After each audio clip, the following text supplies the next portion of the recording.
أهلا وسهلا. اليوم راح نعمل مع بعض رز مديني على الأصول. المقادير ما راح أذكرها لأنها متوفرة في كل بيت وسهلة وبسيطة. حندخل على الوصفة على طول وإحنا بنطبخ حتشوفوا وتتعرفوا على المقادير. يلا بسم الله. طيب في قدر على النار تحط الزيت وتقدحيه وتضيفي المستكة. 3 حبات مستكة مرة كفاية، بس أنا شوي كده مكسرة عشان المستكة عندي على الأخير، فهي 3 حبات بس تطلع ريحتها وتدوب. شوفوا زي كده خلاص دابت والزيت حار. الله ريحتها تجنن. تضيفي مويه من الحنفيه، سمي بالله بسم الله.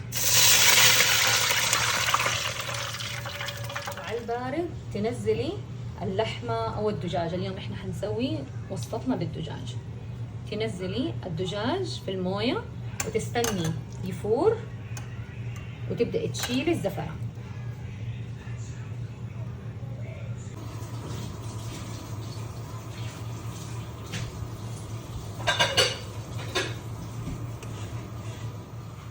بعد ما تغلي الموية وشلنا الزفرة حضيف ملعقة كبيرة ملح، وأضيف البهارات العدلة عبارة عن خولنجان، قرفة، هيل، شيبة. بعد الملح والبهارات تضيفي نص ليمونة زي ما هي كده بقشرها وحبة بصلة، وتغطي على الدجاج وتتركيه يستوي. الدجاج كده خلاص استوى، حنشله واحطه في صينية على جنب. حاخد كوب من المرق كمان على جنب.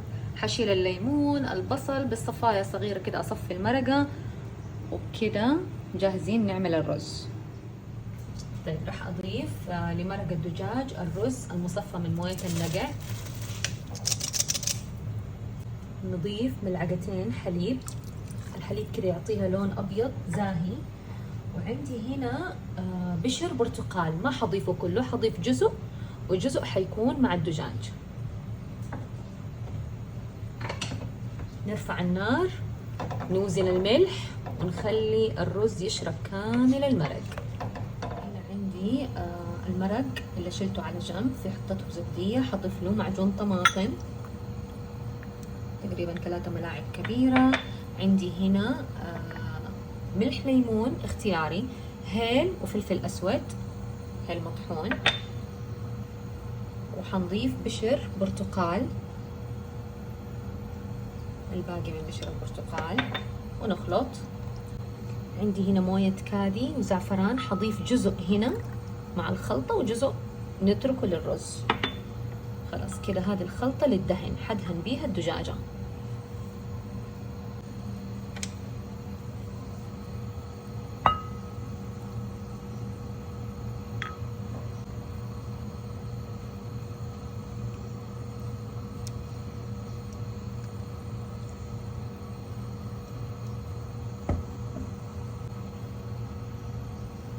أنا أحب أدهن زي كذا الدجاجة، وبعدين باقي هذا يعني أحب أكتره عشان الباقي حضيفه هنا، أخليه عادي يتسبك مع الدجاج.